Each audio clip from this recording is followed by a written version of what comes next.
No está construido esa habilidad que tienen muchos de, por ejemplo, dibujar, ¿cierto? Pintar o tocar un instrumento. Soy negado para eso. Pero sí soy un admirador, ¿cierto? Entonces, pero recientemente yo descubrí que como mi área son los volcanes, entonces yo salgo mucho al campo y se mete uno pues como a mirar las comunidades que viven alrededor de los volcanes. Descubrimos que las personas que viven alrededor de los centros volcánicos los han representado durante milenios. Cuando yo digo representado, quiero decir que lo han pintado o lo han esculpido en roca, en el caso del arte rupestre, o hoy en día en la parte comercial ponen una foto del volcán al lado del almacén ahí, etcétera. Entonces hay un uso de la imagen de los volcanes que ha persistido prácticamente desde que el hombre llegó ahí.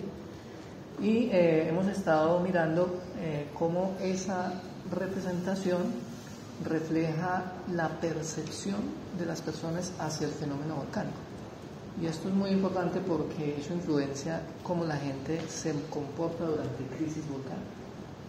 Si una persona siempre ha visto el volcán y lo ve como una entidad benigna y lo pinta y para ella persona ese volcán es esa imagen hermosa, no le tiene miedo al volcán. Eso es nuestra conclusión más importante de todos estos que hemos estudiado por años. Entonces, eso es lo que yo he encontrado que directamente está como relacionado al proyecto. O sea, como un exorcismo. Algo así, es decir, la gente como que se acostumbra al volcán, al peligro, digámoslo así, y como hay unos beneficios que se reciben, eso se llama mutualismo. La gente ahí siembra los productos, tienen su finca, son la fuente del agua, etcétera. Entonces está como esa relación benéfica siempre y ellos nunca perciben el volcán como una entidad peligrosa. Están dispuestos a todo por eso. Entonces, para nosotros una forma de entrar en la conciencia de la gente hacia el volcán es mirar eso, decir, bueno, estas personas se apropiaron de la imagen del volcán. ¿Qué nos dice eso acerca de ellos? ¿Cómo ven el peligro volcánico? ¿Qué es tan importante a la hora de una erupción?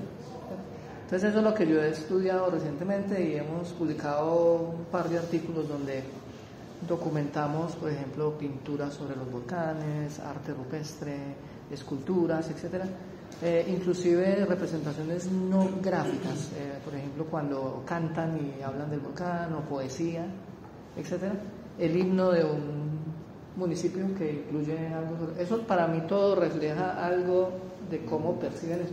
Entonces estamos como tratando de entender para ver si es más exitoso el tema de interactuar con las comunidades al momento de decirles, miren, este volcán, esto es un peligro estar por acá, entonces miremos a ver cómo manejamos el tema de la reubicación, si es necesario, etcétera. Eso es lo que va a ser un elemento clave a futuro. Yo una pregunta. Eso es lo que... ¿Han hecho un ejercicio, por ejemplo, de la diversidad de la representación pictórica de un volcán cualquiera en Colombia? Sí. Y llevar, puede ser tridimensional incluso, y llevar eso a la hora de clase, por ejemplo, en escuelitas rurales. Para ver cómo los niños aproximan la estrategia o la técnica de representación pictórica o escultórica del volcán, que también para ellos debe representar alguna cosa interesante. Ya, pues yo tuve una experiencia ya hace varios años donde investigamos cómo hablarle a los niños de escuela acerca del fenómeno volcánico. Y pues uno de los resultados de esa investigación fue el diseñar una cartilla donde se les enseñe, pues obviamente con material apropiado a las edades escolares de los pequeños, se les enseña el concepto. Entonces había que trabajar los dibujos de cierta manera, la forma de decir las cosas, los colores. Esa es como mi experiencia en eso, y he sido testigo de muchas digamos, actividades relacionadas a eso, en las cuales convocan a los niños y les dicen, bueno, vamos a dibujar el volcán a ver ustedes cómo lo ven, ¿cierto? Y entonces es todo muy interesante ver cómo los niños lo dibujan, por ejemplo, la perspectiva. Eso es como lo que yo podría comentar. Y una pregunta, en este grupo etario, en los cursos, por ejemplo, de volcanología, ¿qué tanto juega? Porque, por ejemplo, en estos días yo estaba revisando comisión coreográfica, la comisión de Mutis, la comisión, no es una comisión, es una autocomisión de Alexander von Humboldt, y hay mucho énfasis en lo volcánico también en esos tres. Claro. ¿Qué tanto juega en la educación de los chicos ya, de los jóvenes, grandecitos, universitarios, esa parte pictórica. En el curso de petrología y de vulcanología vos introducís el arte y la pintura como parte de la pintura. Digamos, no directamente, pero sí es muy importante. Por ejemplo, en los volcanes vistos desde lejos, el paisaje, pues, las formas, las sombras, los colores, los contrastes, siempre dicen algo acerca del fenómeno. Les doy un ejemplo muy fácil. En los volcanes hay gases, ¿sí? Y esos gases dañan la roca, la alteran, y las alteraciones producen una diversidad de colores, que uno mirando eso ya más o menos puede inferir qué procesos han ocurrido en el volcán, ¿cierto? Y esto tiene una serie de implicaciones muy importantes en muchas cosas. Entonces sí, o sea, lo que son los contrastes de color, las formas, los patrones son importantísimos en el análisis de rocas volcánicas, ¿sí? Y yo sí lo menciono con insistencia, porque la morfología es importante. Entonces sí, yo sí veo muchas cosas que pueden tener un impacto en volcanología y petrología y derivadas de esto que estamos haciendo. Eso es. Está bien. No sé si alguien tiene alguna otra pregunta. Ustedes, por ejemplo, desde la perspectiva de quien llega del departamento de Córdoba, ¿la Córdoba plana o cinturón plegado se usan así? ¿Cuál Córdoba? La Córdoba plana, pues yo estoy ubicado, el lugar donde vivo está ubicado en una parte plana. ¿Qué se llama cómo? Tierra Alta. Ah, en Tierra Alta. Irónicamente, sí. Bueno, y a tu llegada, por ejemplo, a Medellín, a la Escuela de Geología o Ingeniería Geológica, ¿cuál fue tu primer encuentro con la necesidad de lo pictórico? La geología es una ciencia brutalmente pictórica. Ahorita les muestro unas cosas muy bonitas, una sorpresita que tengo acá. Pero cuando uno, por ejemplo, trabaja en geología física o el campo 1 es como un ejercicio de cartografía en el territorio, una primera aproximación del profe y los estudiantes para tratar de poder plasmar cartográficamente el territorio. Bajo hay un dogma, hay una especie de construcción ya consensuada de cómo se cartografía geológicamente. Les muestro un ejemplo para que vean lo colorido que puede llegar a ser el asunto, pero casi nadie se sabe esos cambios.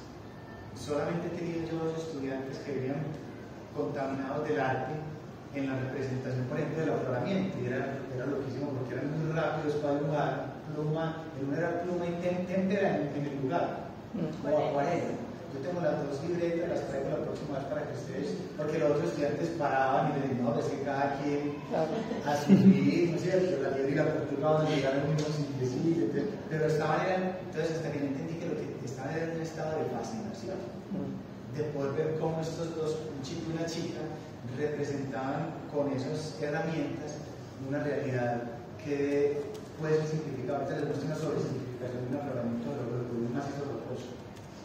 Entonces la pregunta para ustedes es, ¿ha sido una barrera o un aliciente la posibilidad de disfrutar, por ejemplo, en la bitácora en mineralogía óptica? ¿Ha sido un aliciente o ha sido, porque para algunos de ustedes es una barrera infranqueable? Hay dos estudiantes muy buenos microscopistas y nunca pudieron entender de qué trataba el concepto de la bitácora. Y yo pensé que era entendible para todo el mundo. La bitácora es como una especie de libretica de vuelo en la que ellos van dibujando las cosas que van viendo en el microscopio. ¿Cómo fue eso? Es un día en el campo del laboratorio. Pues por ejemplo, eso también depende del tipo de estudiante o de la persona que quiera. Porque para mí es más fácil aprender por medio visual. Y a mí, por ejemplo, representar todo lo que veo en certificaciones o así, la manera más rápida de aprenderlo, en mi caso, es plasmarlo, dibujarlo. Pero también tengo entendido que hay otras personas que visualmente no son capaces de verlo. Y la manera más rápida para ellos es escribiéndolo o representándolo de otra manera. Eso depende también del tipo de imaginación que tenga la persona. Y eso no quiere decir que nos frena a nivel educativo, porque cada quien va aprendiendo a un proceso diferente. Lo importante es uno llegar al objetivo por el método que uno crea necesario. Entonces, por ejemplo, en mi caso, a mí lo que fue la bitácora me encantó, porque a mí me encantan los colores, me encanta dibujarlas, plasmarlas, dibujarlas. Y eso me ayudó a entender más la materia, porque visualmente entendía lo que estaba pasando. En mi caso, me encantó por eso. Pues en mi caso la bitácora, para mí no fue una barrera, pues Yo soy una persona pues que a medida que estudio tengo que ir pues recordando varias veces esas cosas. Entonces, la Bitácora me ayudó a principalmente no olvidarme de lo que estoy viendo. Entonces, sí, es solo eso. ¿Y usted ya vio Campo 1, no? No, estamos en las petrologías. O sea, no han tenido la posibilidad de ir al campo todavía para tratar de representar gráficamente fenómenos biológicos. Las cancelaron la salida. ¿Las cancelaron? Pues la de petrología, la que teníamos. ¿Pero Esto se me- cancelada inmediatamente o cancelada transitoriamente? No, supuestamente va a ser reprogramada, pero el paro todavía no se ha levantado. Sí, cuando se acabe el paro miramos a... Después del paro no hay. Sí. Gillo está bien. Pues que no sé, como que intuyo que tú tengas una pregunta como por unas metodologías, ¿cierto? O sea, como si te enseñas aprendizaje y estás preguntando por ejemplo por estas citas, pues por ejemplo para nosotros en arte, pues una bitácora o una de las citas, una libreta de apuntes. Eso, un diario de campo. Casi que un diario, sí. Eso es, o sea, Imparitables. pues, Es que están formando cuidadores de arte. eso. Sí, eso, y eso es investigación, o sea, para nosotros en arte eso es, o sea, ir a registrar, observar, que eso lo hace un antropólogo, que es un prestigio. Entonces, pues creía que desde ahí sería un punto importante que poder unir, porque no sé si en física también lo hacen, ¿no? Hacen cosas. Sí, o no. Dibujar, Se hace. No, porque tenemos cámaras. Pero esos son registros. ¿No? Esos son registros. Son registros y también tenemos manera de representar como imágenes, cálculos. Pero digamos que se dibuja pero Yo con también. algoritmos. Eso, porque cuando tú decías que tú tienes compañeros que no se sienten tan afín dibujando, pero entonces hay otros que son más afines con los números, otros con el tacto, y pues y por eso Sí, eso son varía maneras de aprender. Entonces, pues no sé, es por ahí como que va el proyecto. Sí, lo que pasa es que, como te digo, no hay una noción muy clara de para dónde vamos por fortuna. Es como una especie de navegación. Es como cuando Humboldt, yo estoy otra vez leyendo otra obra sobre Humboldt, pues ya leí la geografía de las plantas de Estás en la barra, frente al mar, Sí. todos los caminos pueblos. Exactamente. Hay una forma de perderse.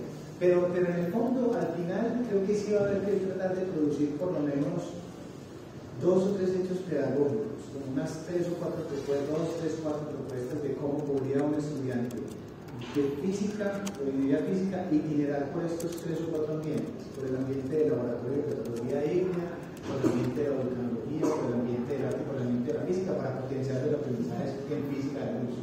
Lo mismo para el estudiante de artes, con énfasis en el arte, lo mismo para los estudiantes de ingeniería geológica, con énfasis en el laboratorio. Pero la receta pues todavía no existe. Justamente en la conversación. Este es un plato que hay que construir. Este es un ejercicio de chef que está inventando algo delicioso, pero que todavía no sabe, como un ratatouille más o menos. Doctor, yo quiero de pronto comentar 2 cosas. Yo no soy ni geólogo, no tengo formación en geología, aunque aprecio mucho estéticamente lo que hay en tecnología y tengo mi propia colección de piedras, de las que no sé sino el valor estético que tiene. Es muy bonito, ¿cómo se llama?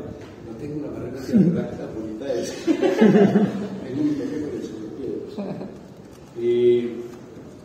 No soy artista, aunque escribo proyectos sin relatos, me gusta la literatura, me gusta observar la pintura, tengo amigos en la facultad de artes también. Pero quiero contribuir desde una perspectiva de pronto salida de lo que están comentando, pero creo que puede ser por lo menos unos puntos de ruta para esta discusión.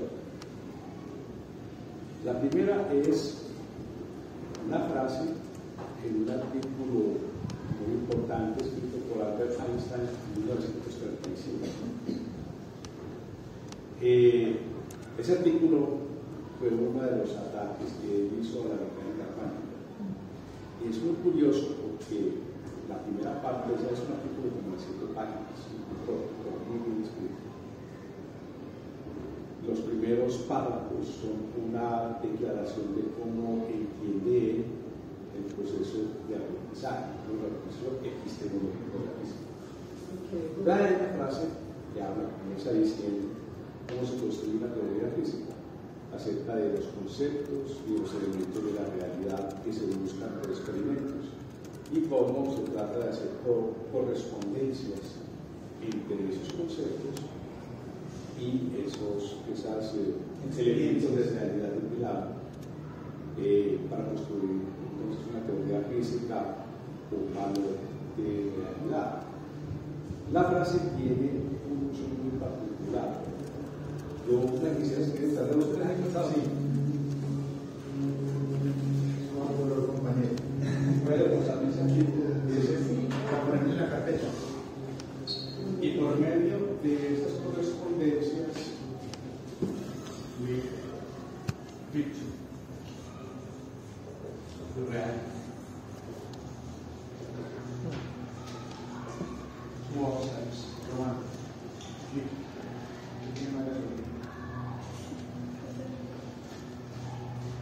Esa es una frase. Para mí es tan importante que la aprendí de memoria. We picture the reality of ourselves.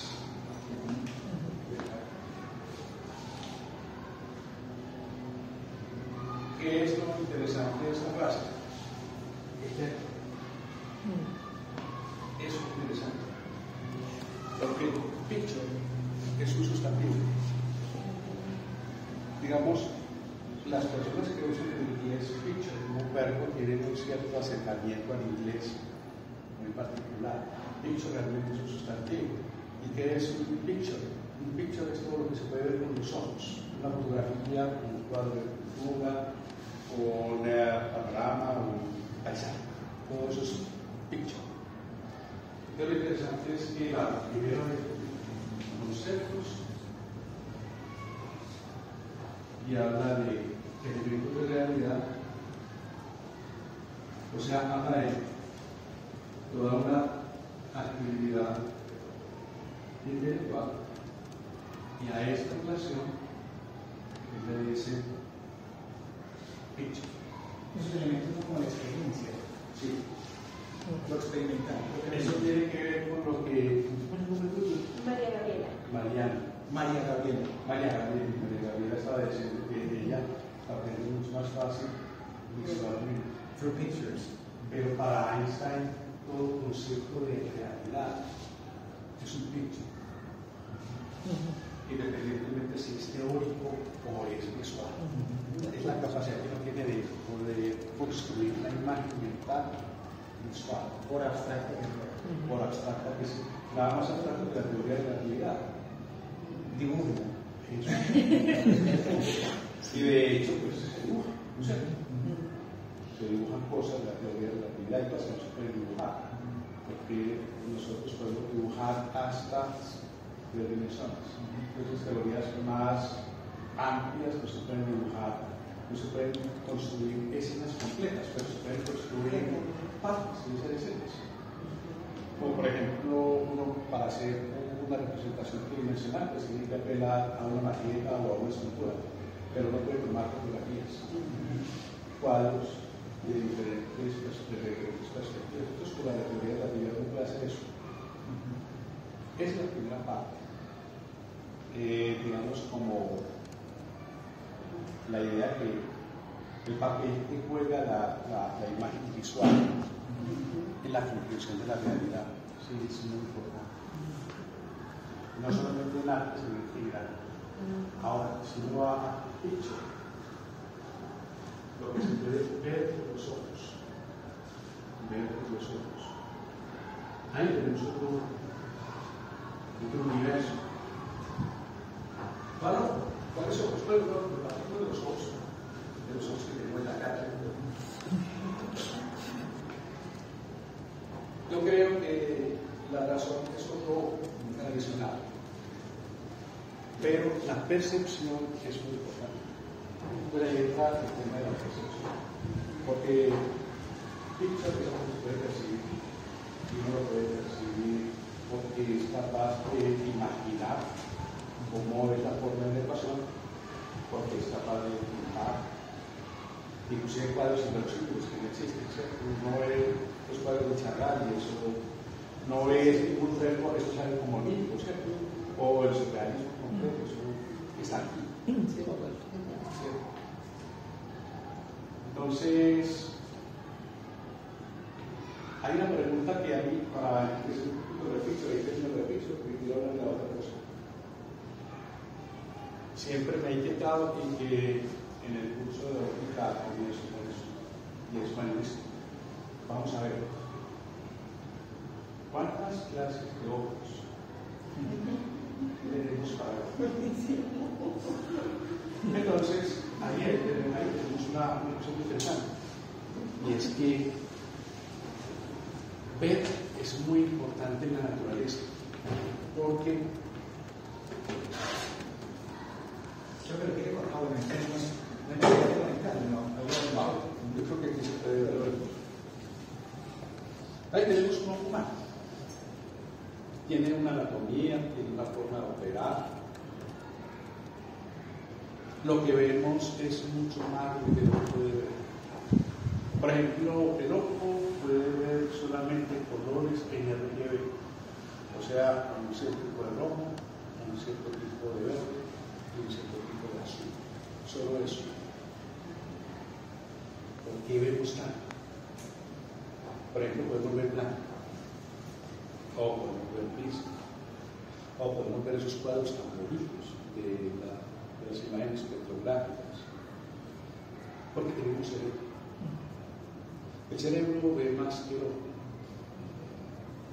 Si nosotros solamente pudiéramos ver RGB, por ejemplo, no podríamos ver arcoíris, ni podríamos ver esos cuadros tan bonitos, no podríamos hacer metodología de polarización. El cerebro es muy importante. Estamos en una especie de realidad extendida. Siempre se ha hablado de que la realidad extendida es una cosa muy moderna. No, nosotros vivimos una realidad extendida, nosotros sabemos más de lo que lo pueden percibir. Y también por los razonamientos, con las abstracciones, el ojo como aparato es muy impactante, diría yo. Aunque cuando los ópticos hacen una evaluación del ojo dicen que es un dispositivo de muy mala calidad, porque hay muchos ojos en la naturaleza. Este es el segundo ojo más estudiado fuera del ojo humano, es el ojo del gato. Tiene una conformación anatómica parecida, pero tiene una peculiaridad y es la forma como la pupila se cierra y se abre. En el ojo humano, la pupila siempre se abre de manera circular, aunque no siempre sobre el mismo punto. Porque las pupilas cuando se abren, cuando se cierran, se hacen, y cuando se abren, se abren los centros. Curioso, es un movimiento particular. Los del gato se cierran verticalmente.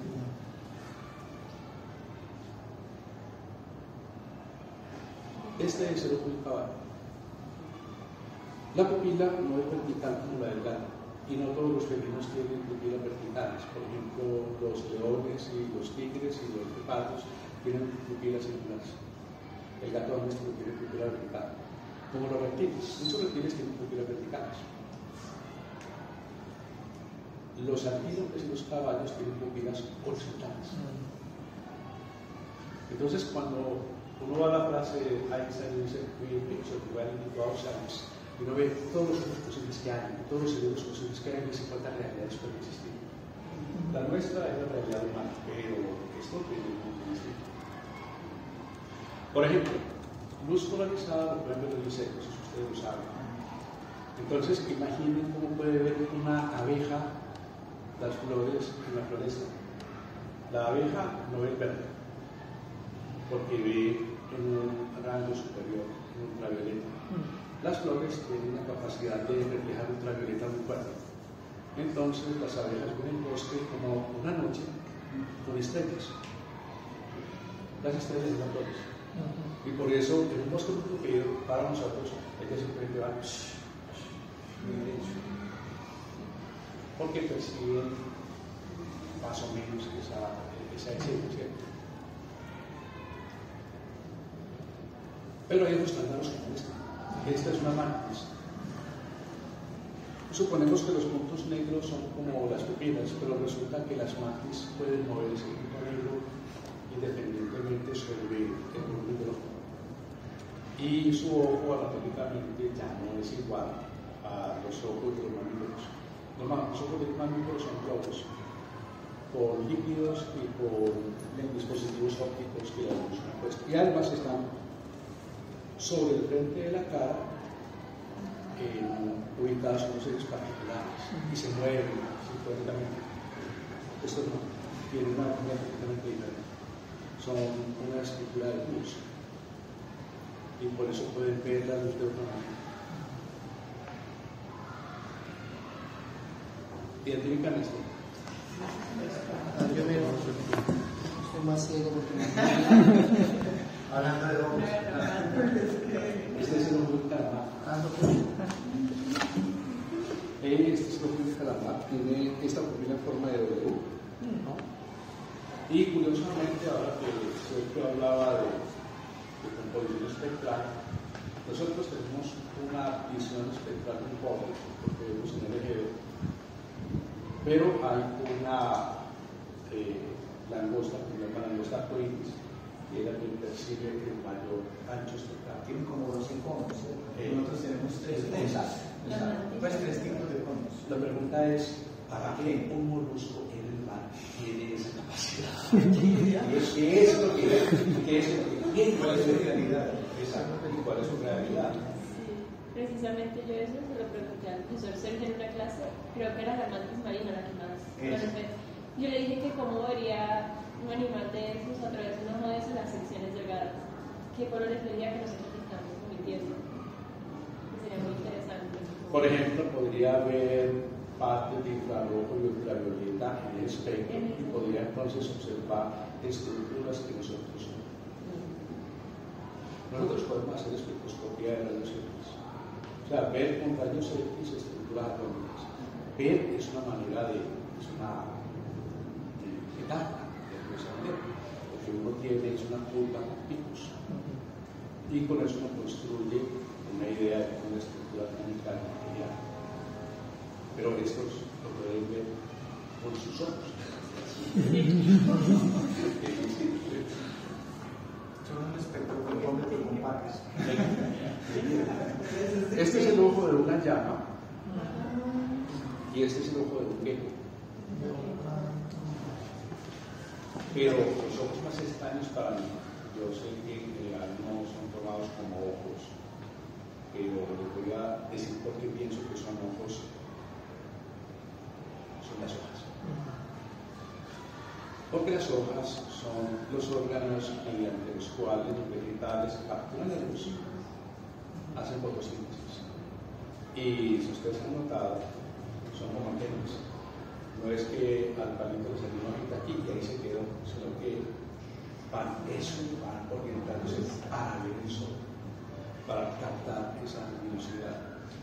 Román, una cosa interesante a propósito de la hoja como una especie de líder en el crecimiento de la planta. En el Chocó hay una palma que dice la palma de camino, y esa palma lo que tiene es que tiene una hoja apical que es muy sensible a la luz del sol, porque es una planta de sotobosque, vive metida bajo el bosque, y ella bota esa hoja y esa hoja señala la dirección en la que va a crecer la siguiente raíz. Muestra la zona de mayor eficiencia fótica del bosque a la planta, porque la planta empieza a transitar hacia el telescopio. Es un ojo, claro, camine todo y ya le por donde camina. Sí. Eso para reforzar lo que ustedes están diciendo de la importancia de ver, pero eso lo meten de las percepciones y de las intuiciones. Eso es importante también. El otro punto que quería compartir tiene que ver con una preocupación personal. No lo tengo documentado. Es uno de ellos, que está a cada frase citando a la persona. Yo no tengo esa habilidad. No, esto es algo más bien y es que como profesor de física y generalmente de desarrollo de ingeniería han tenido esa experiencia en arte diferente. Uno siempre tiene la expectativa, hay una interfaz de comunicación en general, en particular en el aula de clase, pero en general hay interfaces de comunicación entre la gente que hace ciencia que la tenemos. Uno siempre tiene la expectativa de que la comunicación se da de un relato racional, lógico, matemático, a un cerebro que lo capta de manera inmediata. Uno siempre espera eso. Entonces uno escribe una ecuación y uno espera que un estudiante sea capaz de percibir inmediatamente como un objeto matemático. Pero eso no ocurre. No ocurre, nunca va a ocurrir, nunca ha ocurrido y no ocurre tampoco en la gente especializada. Esa no es la manera de comunicar. Me tarda mucho en entender que eso era lo que ocurría. Porque lo que ocurre es que los relatos lógico-matemáticos tienen que motivar una respuesta emocional. Primero, es como un precursor emocional. Ese precursor emocional muchas veces es el tipo estético, no el tipo lógico. Y si uno logra activar ese precursor emocional, entonces, y en ese momento, el hemisferio lógico-matemático se abre y permite la activación de lo que se está diciendo. Si no, no es posible. Entonces, ahí entra a jugar mucho el tema del arte, porque el arte es una aproximación completamente estética, perceptual, emocional. Por eso, también María digo honestamente, si yo veo, lo aprendo. Si no veo, lo aprendo. O sea, no es lo más característico, hay un parecido. Pero lo visual es importante, es por eso, porque es una manera de apertura de ese propulsor emocional. A mí personalmente me gustaría mucho discutir alrededor de esa interfaz particular que hay. Y el arte tiene porque es una interfaz compleja. Ahí entra a jugar el arte una cosa, no como un complemento. No como un complemento, sino como una agenda. Si quieres entender, te tiene que gustar. Pero no es solamente una metáfora, el gusto estético. Realmente tiene que gustar a uno, si no es porque es imposible entender algo. Y lo que sigue a continuación, no necesariamente en ningún tipo de orden, pues para plantear una estrategia comunidad, es que la pieza de arte también es desdoblable desde el punto de vista técnico-científico. O sea, la pieza de arte puede ser abordada desde el punto de vista técnico-científico intencionadamente. O sea, uno puede agarrar un cuadro y construir a partir del cuadro como objeto pictórico una reflexión sobre los minerales que están implicados en la construcción de los pigmentos, bla, bla, bla. Uno que me gusta mucho es este personaje, pero sobre todo porque yo alguna vez le pregunté a mi esposa, que es médica de la Universidad de Antioquia, donde hay facultad de artes también, que ellos cómo arrancan con la anatomía. Entonces arrancan con la anatomía en un formato un poquito grueso y decirse para anfiteatro, sacar un muñequito, recibir una instrucción del anatomista y empezar a hacer disecciones. Pero me pareció muy particular porque ella me dijo que lo que más le sirvió a ella fue haber asistido simultáneamente a un curso, ¿cómo se llaman los cursos que no son del currículo? Se llaman extracurriculares. Una extracurricular de artes, porque ahí pudo ver cosas como esta, ¿cierto? Y que son esos primeros, los primeros ejercicios de dibujo anatómico, por ejemplo, este pues, muy explícito en términos de la fecundación humana, otros más explícitos en términos de la configuración del cuerpo humano, el microbio, pues que supuestamente ni siquiera es de él, pero no sé, cosas ya como con la arquitectura del cráneo y vainas de ese estilo. Y la pregunta era para ella si Leonardo en su momento no se había constituido como una especie de objeto de estudio y de fascinación para los profes de anatomía, ni una sola mención, eran dos profes de anatomía, un hombre y una mujer. Ninguna alusión al renacimiento como el momento en el que el cuerpo deja de ser prohibido y se permiten las primeras disecciones para propósitos de estudio anatómico.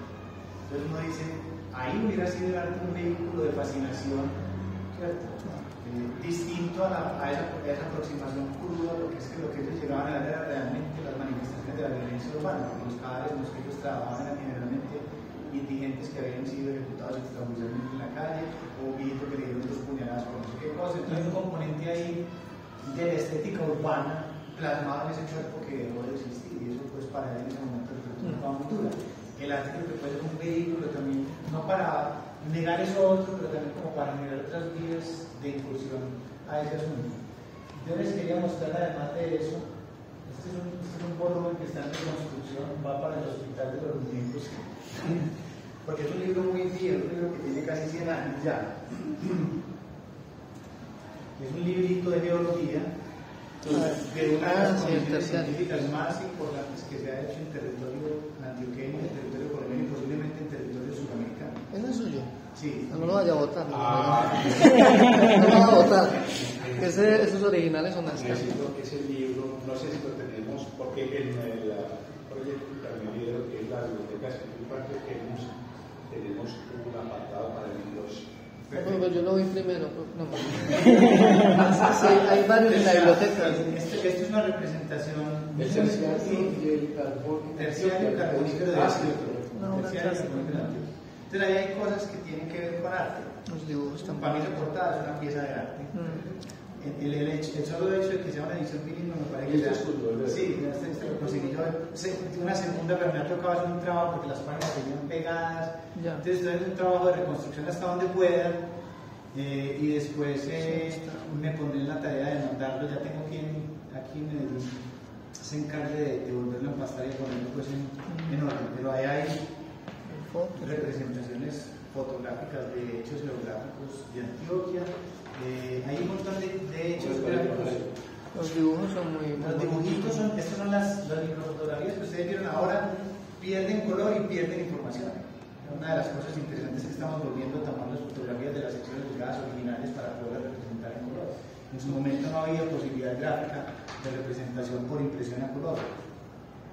Esto pues progresa con algunos dibujitos muy interesantes. Estas cositas son súper simples, gráficamente tremendamente simples, pero son portadoras de información importante para tratar de llegar a estas, por ejemplo. Es una forma de representación gráfica de lo que es la realidad, ¿cierto? Este es el picture of reality in geological terms. Eso es lo que el tipo quiere sacar, está viendo con los ojos de geólogo. Entonces borra las plantas, borra el mapache, borra la vaca, borra todo lo que hay y simplemente destaca lo que geológicamente para él es importante. Y hace radiografías. Y hace una... porque muestra lo que hay debajo de la superficie. Es como si viera en otro nivel espectral también. Aquí están los mantos de carbono. La representación pictórica del manto de carbono es una sobresimplificación porque lo único que quiere es saber si por dentro tiene ceniza o no y el espesor de la capa para saber cuánto carbono había. Esta obra tiene consecuencias muy catastróficas para el desarrollo sociocultural de Antioquia. Y es que, por ejemplo, ahí nació el sindicato antioqueño, ahí nació Cirúrgica de Medellín, ahí nació Argos, en esa revisión de una geografía que era rica en mantos de carbono y por lo tanto era una fuente de energía para disparar la industria y la filosofía y la política. ¿Por qué catastrófico? Pues porque lo que ha ocurrido ahí después, yo ahorita les muestro las fotografías. Una vez diagnosticado el territorio en términos de su funcionalidad dentro de la tecnosfera como fuente de energía para poder mover un modelo empresarial, un modelo político y un modelo estético, porque finalmente esos son modelos estéticos también, ¿cierto? Crudos pero estéticos. Es una catástrofe humana brutal, ¿cierto? La explotación de carbón en esa provincia ha sido una cosa, es como haber sostenido el medioevo 5 siglos o 6 siglos. Las condiciones de vida de la gente ahí son tremendamente complejas. Yo trabajé allá pues en Socavón mucho tiempo y la realidad es bastante complicada, pero todos estos dibujitos son conducentes a lo que para mí es como la obra maestra del trabajo, y es poder representar esos mapas eran bastante cartográficamente el territorio. Yo estaba tratando de buscar la región de Titiribí ahí para que viéramos un Titiribí Google Earth y después un Titiribí en versión cartográfica de Gross. Está buenísimo. Muy bonito. Eran mapas que básicamente los pintaban a mano. Esos mapas son hechos a mano, esa topografía fue hecha de manera muy rústica, pero una topografía que se ajusta perfectamente a las topografías modernas. Y aquí, entonces no ve color ahí y dice, sí, muy bonita la colcha de retazos, pero ¿qué es lo que la colcha de retazos quiere transmitir? Quiere transmitir esto. Quiere transmitir el tipo de rocas que hay ahí y cómo esas rocas están organizadas en el espacio y en el tiempo. Eso es lo que la geología en el fondo pretende hacer en alguno de sus campos disciplinares, que es el de la cartografía geológica, es poder establecer tiempos de formación. Sí, de patrones como eso. Aquí hay cosas muy volcánicas. Esto pues, John puede saber obviamente mucho más que yo sobre estas cosas, pero todas estas cosas son marcas de lo volcánico. Esos polígonos representan el área que ocupa probablemente un volcán. Y se ven, en el territorio se ven, vamos a ver si esto nos permite mirar el territorio de otra manera. Lo que pasó, profe, fue que al autor de ese libro, que se llamaba Emil Gross, era un alemán, lo contrataron en los años 20 y 30 para decir dónde había carbón en el suelo. Y él hizo un estudio muy detallado que quedó en este libro. Entonces de ahí surgió el tema de ya pudieron saber cómo iba a sacar. Entonces la explotación comenzó pues por esas épocas, ¿no? Sí.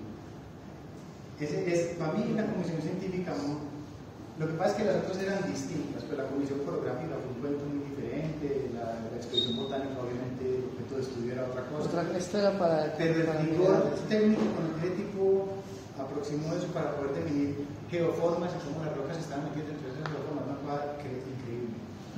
¿Qué época? ¿De qué año? Estamos celebrando 100 años. 100 años de la finalización de la comisión. La comisión fue entre 1920 y 1923.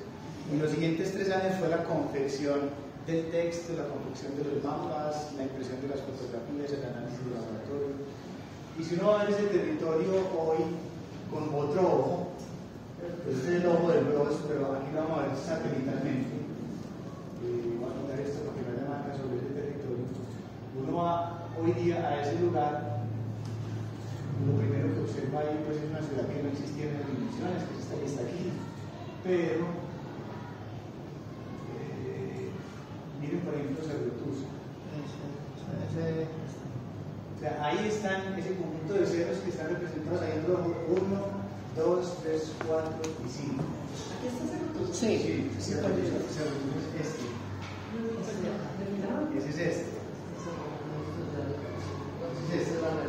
Nosotros estamos haciendo un articulito muy interesante que es comparar la topografía que el grupo hizo. Si quieren les muestro imágenes de eso también, porque la topografía la hizo calibrando el paso de las lunas con un cronómetro para ver en un día o en una fracción de tiempo cuánto representaba la distancia. Un barómetro de bolsillo, un teodorito de los viejos y una brújula geológica. Y les voy a mostrar, si me lo permiten, cómo está de bien resuelta la topografía en Gross, que es una cosa increíble, porque mucho de lo que hizo topográficamente también lo hizo que esa quebradita va como por allá y da la vuelta allí, ¿cierto? Una ubicación topológica desde la vertiente. Y es una constatación muy general de lo que podía estar ocurriendo en términos topográficos en sentido estricto. Cervetusa también es un volcán, fue volcán, ya está extinto. Todos esos cuerpos rojitos son probablemente volcanes. Es de la estructura media del volcán. Sí, señor. O sea, de los puentes de alimentación. Sí, son rocas volcánicas. Sí. Te voy a mostrar simplemente aquí como varios millones de años ya lleva sin funcionar. Un trabajo que estamos haciendo con un artículo de un especial que se va a publicar en la revista de la Academia, un especial de la revista de la Academia sobre Gross.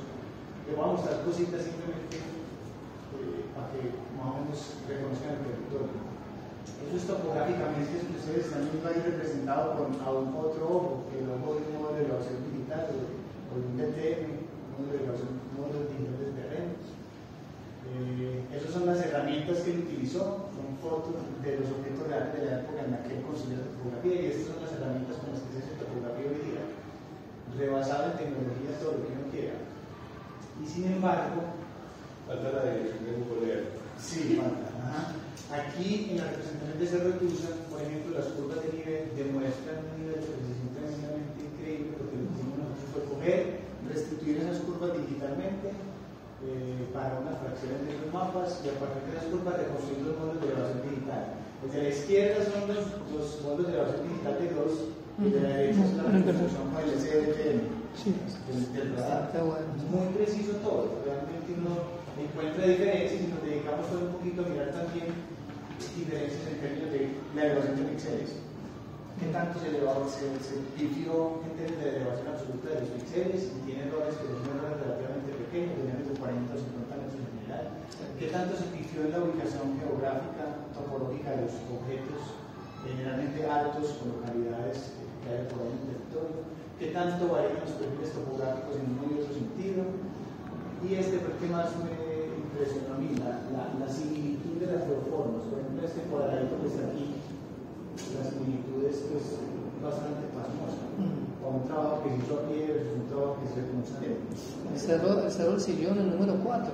Está literalmente muy ajustado a la realidad. Me parece bastante bien. Ahora, si uno entra a mirar detalles, las curvas de nivel cambian un poquito. Es inesperado. Estas son las curvas de nivel en sentido de la izquierda y las curvas de nivel en sentido SDM a la derecha. Esos son esos objetos, el cerro amarillo y el cerro Medusa. Entonces, un poco también es la forma como el territorio puede ser observado. Que además de que el ojo ya filtra espectralmente, lo que vos decías ahorita, el cerebro se encarga de hacer otro filtro sobre lo que yo quiero representar. Yo escojo lo que quiero representar. ¿Sí? Bueno, no sé si de pronto dejar para otra vez. Yo tenía 3 preguntas aquí. Una es, ¿se surge la academia? La otra es, ¿para qué o por qué el híbrido arte y ciencia? Y la otra es, ¿alguna experiencia personal en arte y ciencia?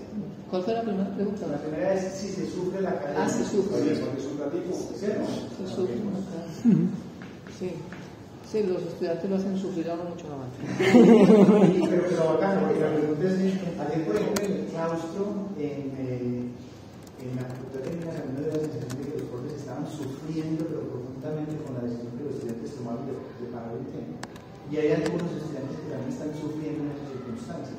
Ahora, ¿eso es una circunstancia puramente académica, puramente política, o es política académica, o es sociocultural, o qué tipo de cuestión es? Yo lo pienso mucho en función como de lo que los estudiantes relataban en las citas psicológicas en bienestar universitario después de los exámenes de la escuela.